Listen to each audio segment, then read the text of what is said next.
said it was July when the rains rolled in, but I remember August and the drought back then.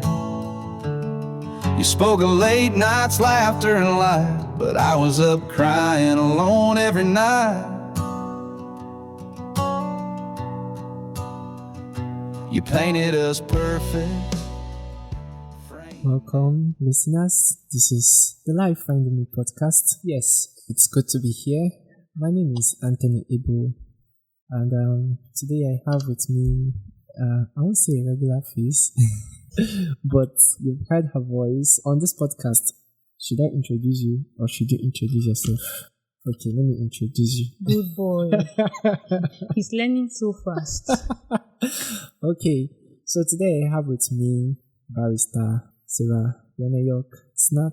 You know that. Wait, let me finish my introduction. Love Doctor. We both forgot to Hey, add calm down. That was where I was going to. AKA Love Doctor. I don't know where the hospital is, Sha, but now Love Doctor should be. Yes, when it comes to Love Doctor, you add a Puku lawyer. Okay.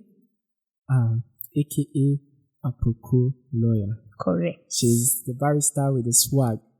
It's good to have you, and thank you for coming on the show. I do appreciate your presence.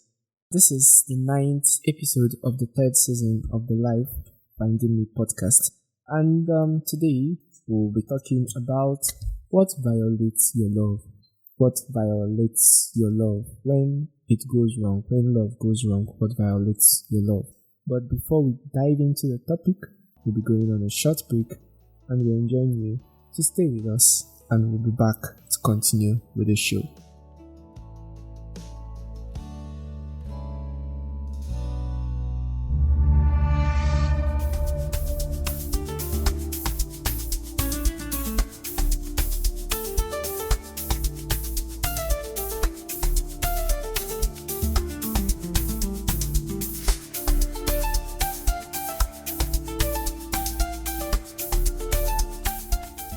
Adulthood na scam.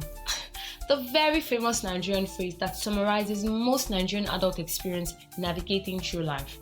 Hello and welcome to the L.I.F.E podcast, where we dive deep into the beautiful and ever-evolving journey called life. And on this space, we'll be sharing reflections, stories, and lessons drawn from different stages of life, from different backgrounds and experiences. We all see life from different lenses, shaped by where we've been, what we've faced, and how we've grown.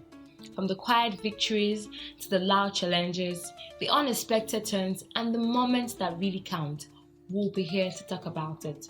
Are you ready for honest conversations, thoughtful insights, and maybe a little inspiration? Remember, I am no expertise on this, but as a fellow sojourner, I'll be here to talk about my bits and pieces along with other persons who would share their stories with us. Let us take this journey together, one story, one heartbeat, one thought at a time. Hello, and welcome to the L.I.F.E podcast.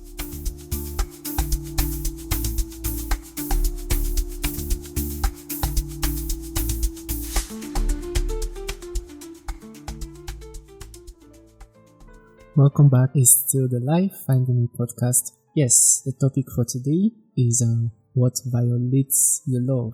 But before we go into the topic of the day, let's create a preamble, a foundation, so that our listeners can understand what the topic is all about. We've been talking about love from the beginning of this 3rd season. So today we'll be talking about what violates your love. But first of all, let's look at what violation is. Before let me hear Sarah. I know she's a lawyer, so but we don't want the legal aspect of violation. Don't worry. We want to get what violation means You're not supposed to in the context to a lawyer, of because love. lawyers are masters of all trades. Okay. And they are jack of all trades and master of all. Don't worry, I have one question for you, but it's after the show. So, for me, what violates my love? No, first of all, what is violation? Violation has to do with breaking something, breaking something because just the general, this is not even related to relationship. Mm. It's just breaking something, or going against something. Okay. It could be a law, it could be an act, it could be something. I remember on our last episode when I asked what connection is, you said when you bring one thing and you bring another thing together, and then you get something and tie the both of them together. That Yes. is connection. Yes. So I like how you simplify it. Violation is when something is broken. So when that thing that you connected, so when you break it, Mhm. so that's Yes, violation. all your day already. So to violate actually means to break or to fail to comply with a rule or a formal agreement. It also means to fail to respect someone's peace, privacy, and or rights. It also goes deeper to mean to treat someone or something with dishonor or disrespect. So now, looking at violation in the context of love or a love relationship, we find actions like dishonesty, disrespect, lack of communication, a decline in emotional connection, break or breach of trust, decline in physical intimacy, criticism, nagging, contempt, bottled up emotions like grief, anger, resentment, etc., stonewalling, defensiveness, deception, abuse, both physical, psychological, emotional, abuse, neglect and indifference, love bombing, gaslighting and manipulation, outright violation of relationship agreements, weaponizing love and affection, fluctuating intimacy, and the list goes on and on and on and on. Now I'm going to ask, what violates your love? A lot. But I don't know why I was just waiting for you to get to that point where you just say even gaslighting. I mentioned it, gaslighting and manipulation. Exactly, because it looks like there are many others that fall. When the gaslighting is like the umbrella, then you now have a lot of Yes. concepts, other concepts that are under it. Yes. So it kind of fuel many other things like that. So for me, what violates my love is dishonesty. Okay. When you don't trust me and then you don't treat me rightly, Okay. and then you talk to me anyhow. Anyways, I've not really met men that nag, but I've heard about nagging men. Okay. Yes, so that's one. And then that love bombing. I think I've not really had. I've had, but that's for me. It's usually from people who I have not created any connection with. It's okay. Yes. So you feel like they are love bombing you. How will you just see me and call me your love? So imagine when I called you this afternoon to confirm whether you are calling, and I said, "Hey, my love." No, it's because I know you, but I don't know. There are people who just send you a message and the first thing they are calling you is baby. Okay. Like, who the hell does that? Okay. Well, there are lots of things that violate our love. Sarah has mentioned hers. I think So you have to tell us yours. So it doesn't look as if it's coming from only the ladies' it's coming side. from only the ladies, right? Yes. Well, for me, almost all these things here, in short, all of them.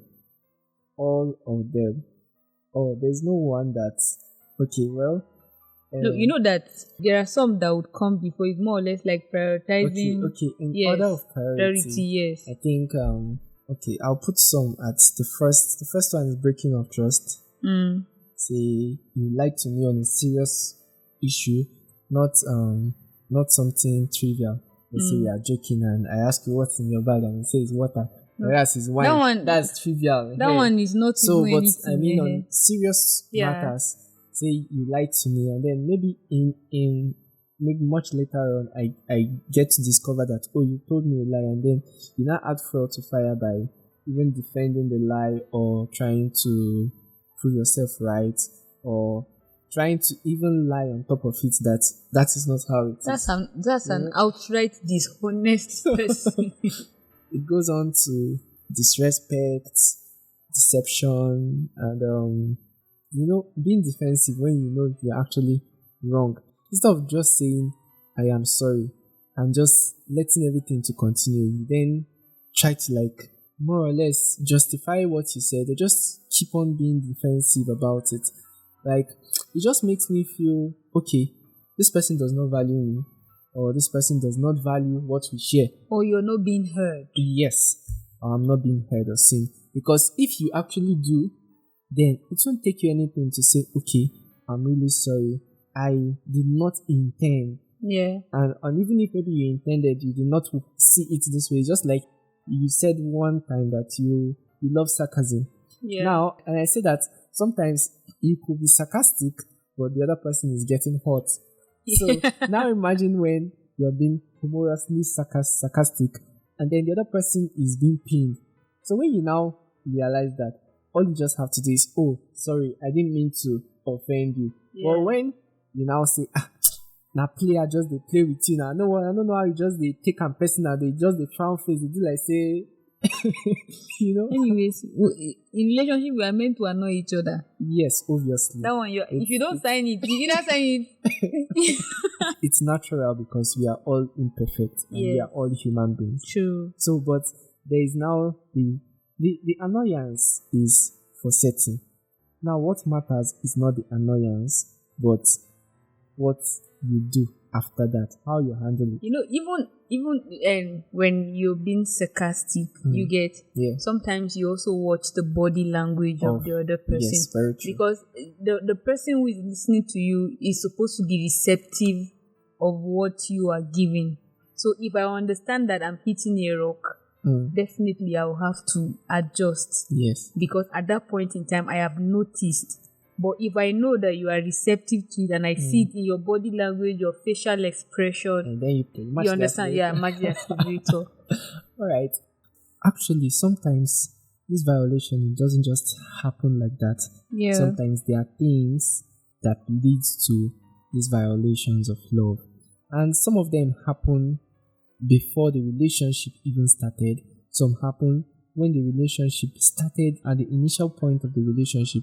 Some happened when they are already fully vested in the relationship. So we are going to be looking at some mistakes people make, or people can make when they fall in love.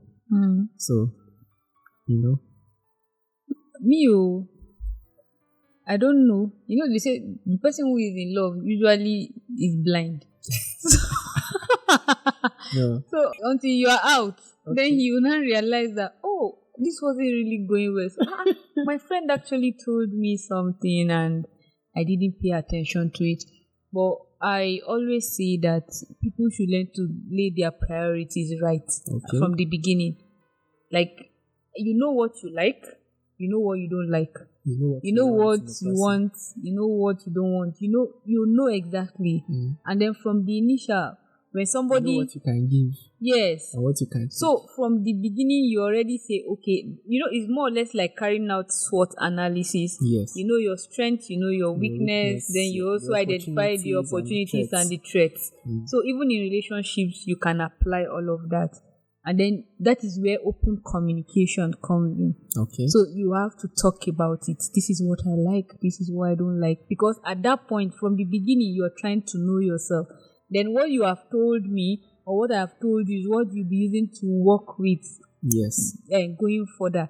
And then more or less serve as a template. Yes. So gradually you would now be seeing it because I have only told you, but I have not acted it. Okay.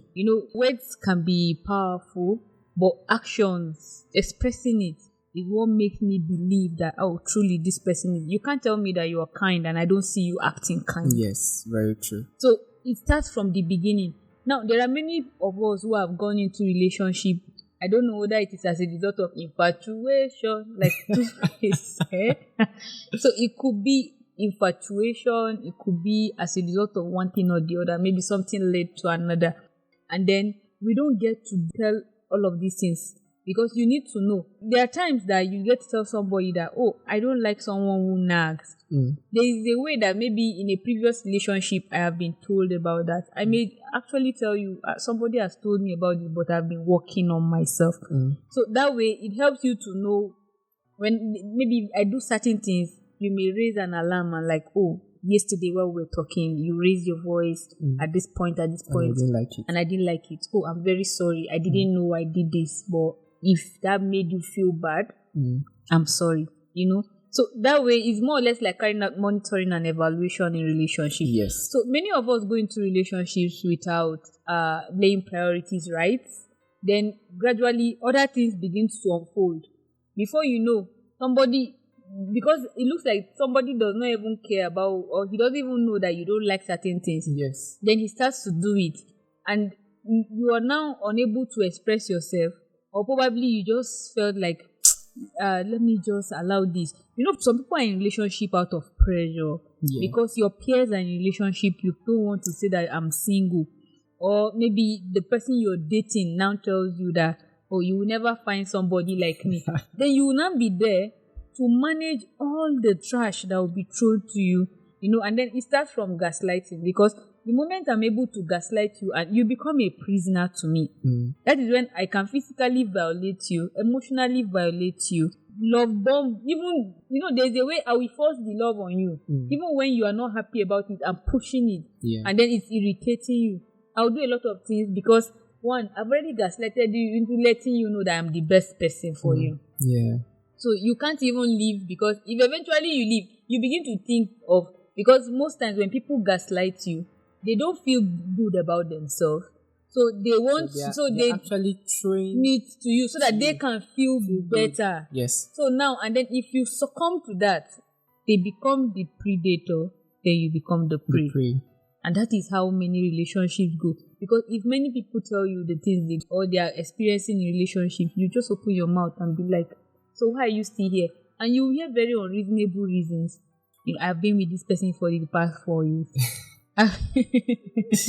Sometimes when I hear some things, it's good to be to have long relationships, but when you're having a long relationship that is just there's no future to it. The future is just the present. I saw one yesterday, they dated for 12 years.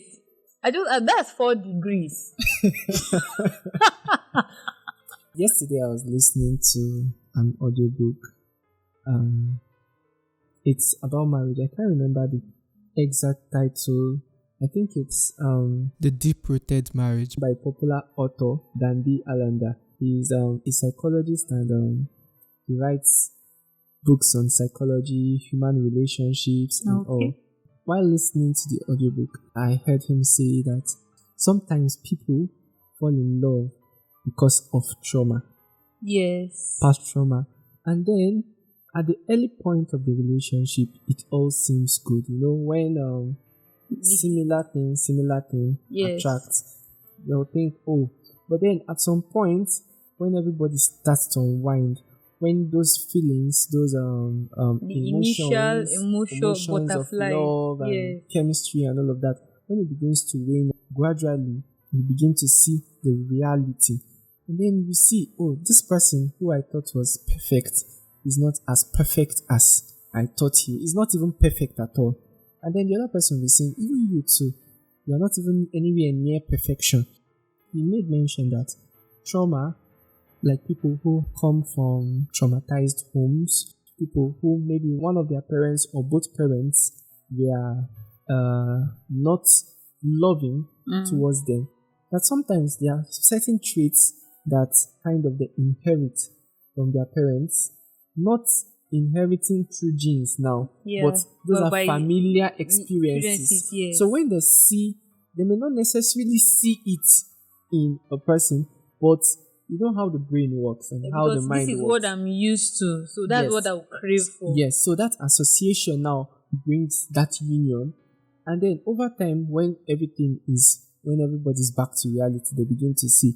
So one mistake people make is not healing from trauma, because yes, it's good to fall in love with someone that is, you people have either, sometimes the trauma could be similar experiences or totally different experiences. Probably you're recovering from a trauma and then you need something to heal. So it looks like the relationship aimed at using someone as a placeholder. Yes. So there's a long list moving in fast to commitment or to having intimate relations with someone without even getting to know the person well. Going too fast into a relationship without taking time to heal from your previous relationship, just like you said, trying to control or change your partner in a bid or in a fit to a preset imaginary. Sometimes people have this idealistic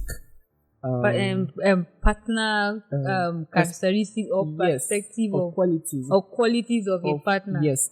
So when they keep on idealizing this and they start to fantasize on it, and then when they see someone that maybe in some way on the outside meets to that, they say, that's this is the perfect, exactly. perfect person. And along the line, when they see, this is not actually what I saw. Yes. This is not what I, and then you what I ordered for.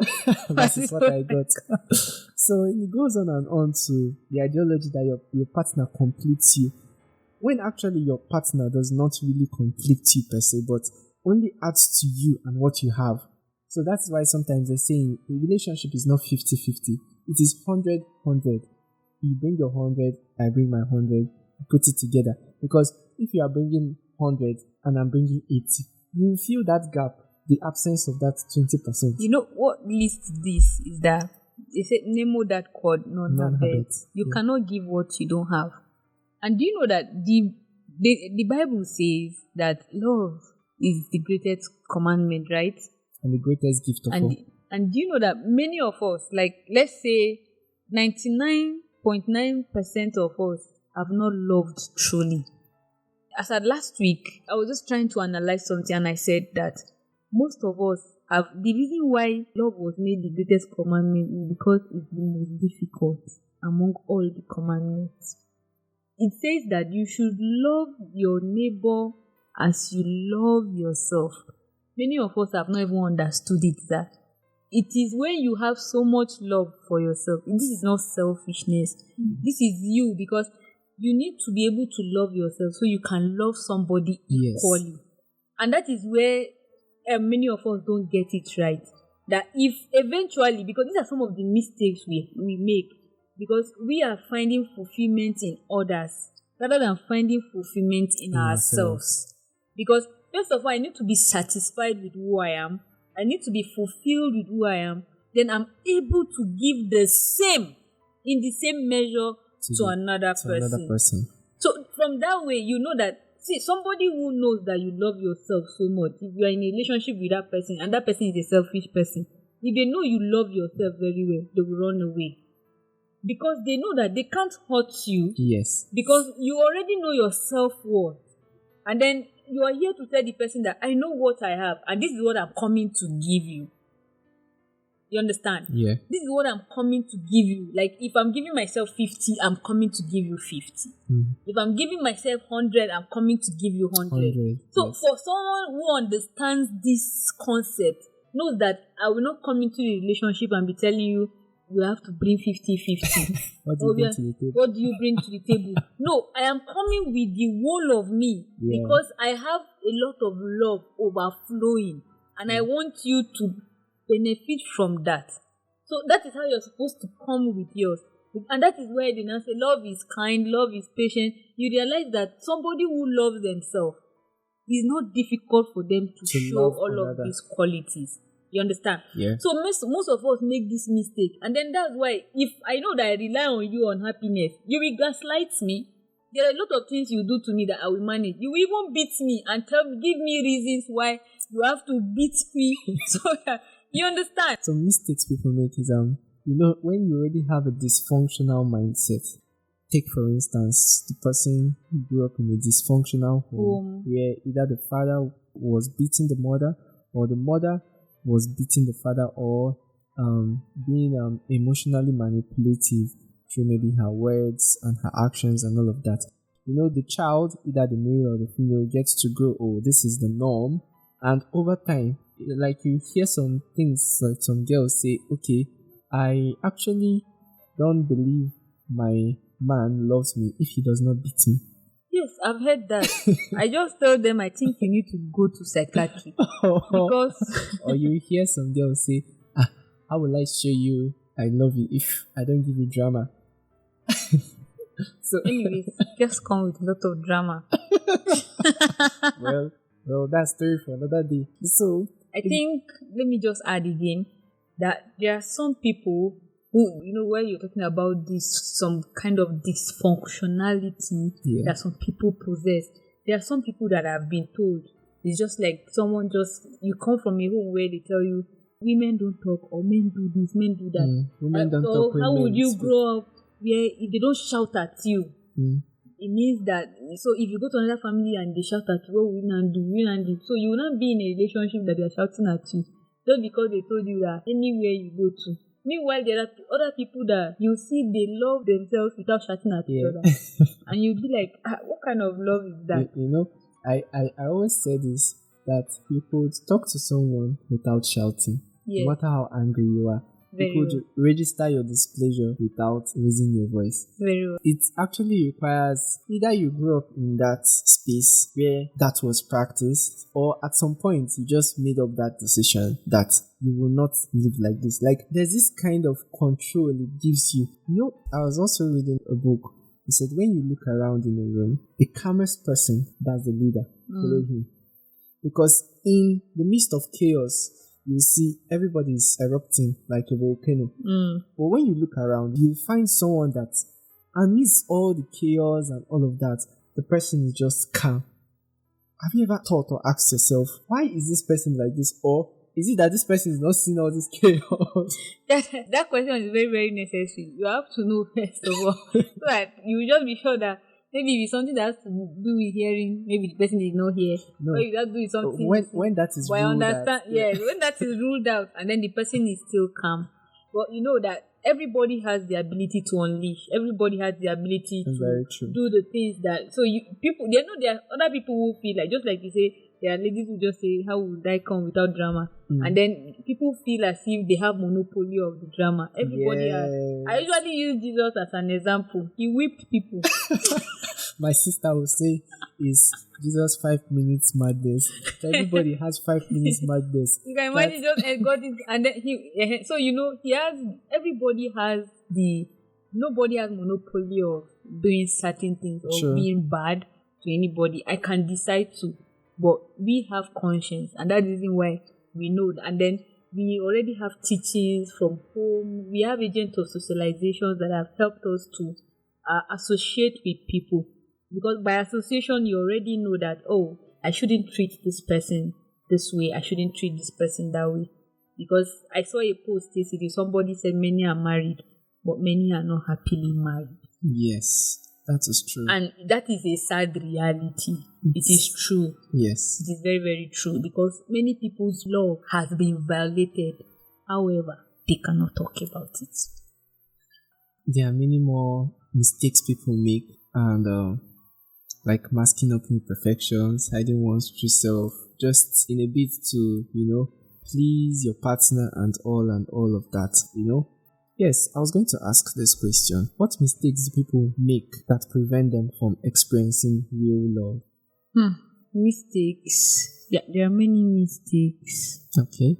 One, let me use this one like most of us doing. That mistake is that we have good friends around us, and there are many friends who really care about us, and then they help us see. Your friends know what you can manage and what you cannot. There are certain friends that they tell you the truth. Yes. And then some of us don't listen. You're not doing this rightly, you're not doing this. Or you understand? Some of us don't listen. That's why they say love is blind. So they say don't advise the person who is in a relationship or the person who is in love, because they would not help you. Then secondly, we also have the issue of self-doubt. So many of us doubt ourselves because we feel that we don't deserve any love at all. We feel like we don't deserve any love. So even when people show us love, it's like, we doubt that people can actually show people real love. We doubt it. And then when they're showing you, just feel like, this one is scam. This one is pretense, a scam.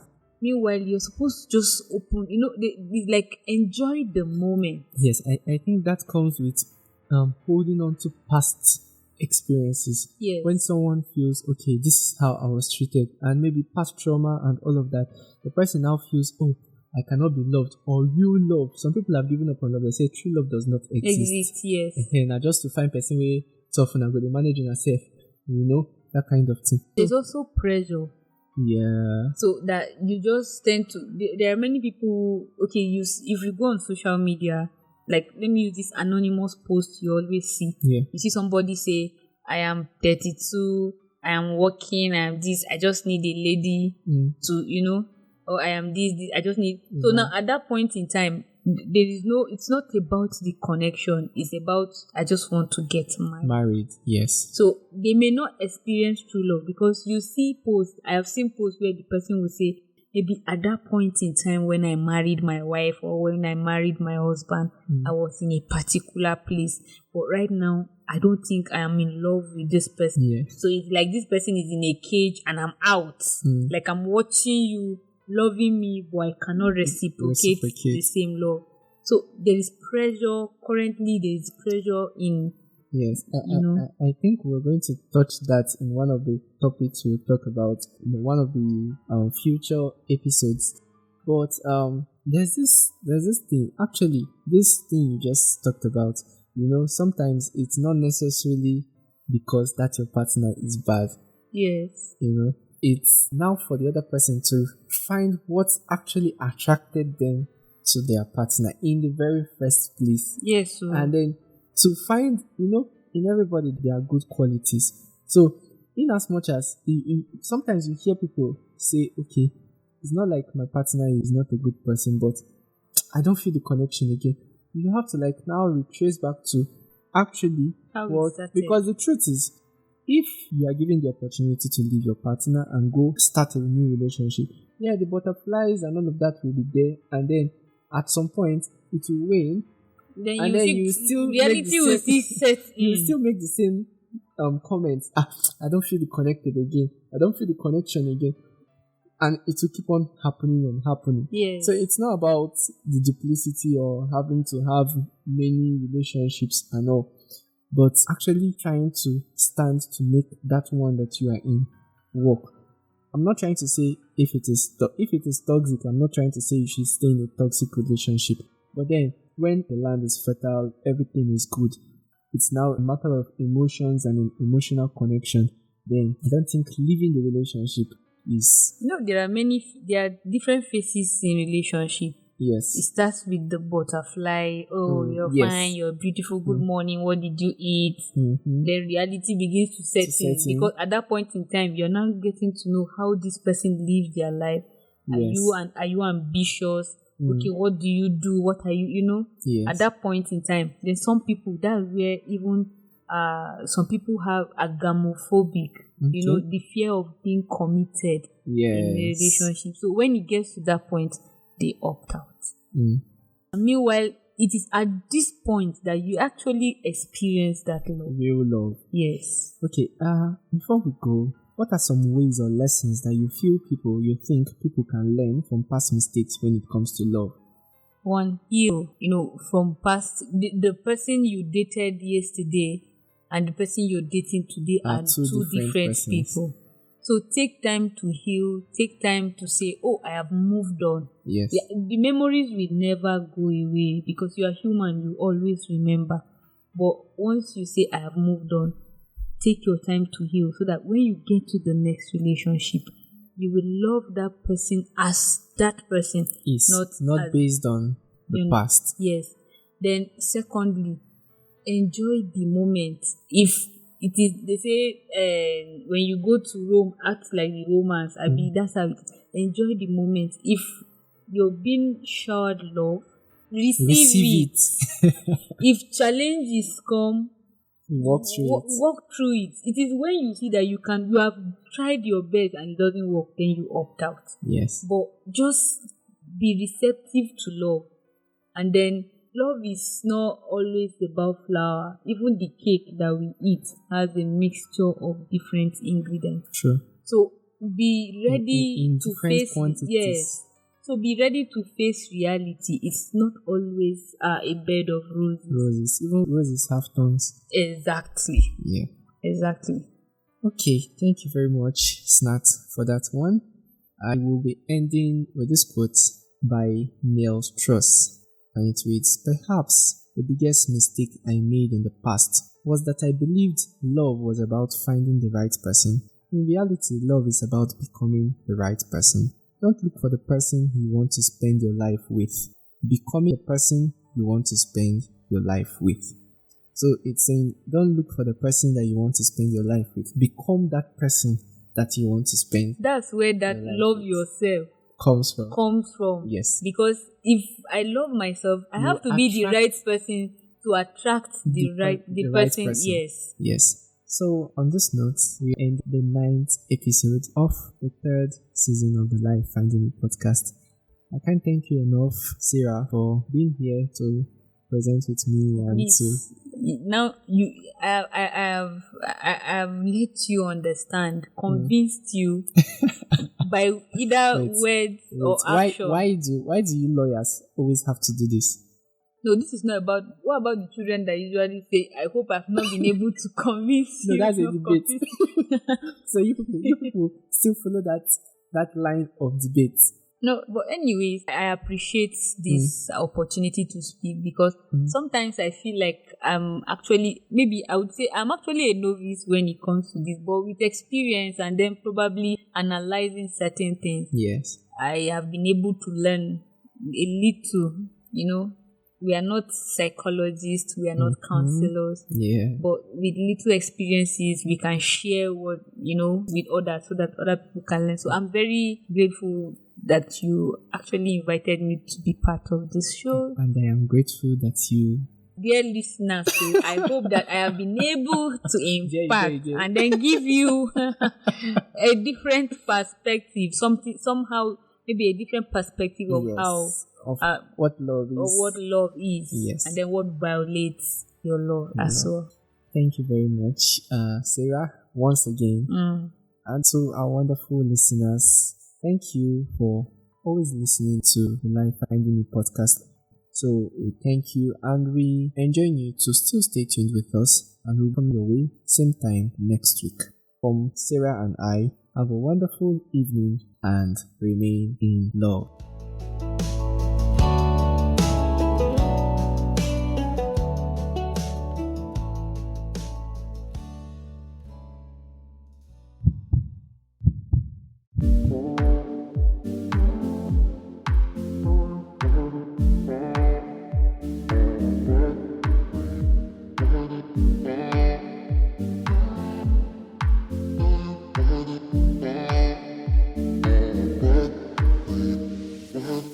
This is Life Finding Me, the podcast where faith meets vulnerability and purpose is uncovered one story at a time. This isn't just about spirituality, it's about navigating life and its different phases with faith, with honesty, and with hope. Hosted by engineer, artist, and storyteller Anthony Abel, Life Finding Me dives deeper into the questions and moments that shape us. From soul-stirring spoken word to raw reflections on trust, patience, love, and growth. This podcast is your weekly reminder that you are not alone on this journey. So whether you are healing, building, or just trying to make sense of it all, tune in, lean in, and let's find life together. Life Finding Me, available now on Radio Maria 90.1 FM Kaduna, on Spotify, Amazon Music, Anchor FM, Pocket Cast, Castbox, and everywhere you listen to your podcast. Do subscribe and let's find life together.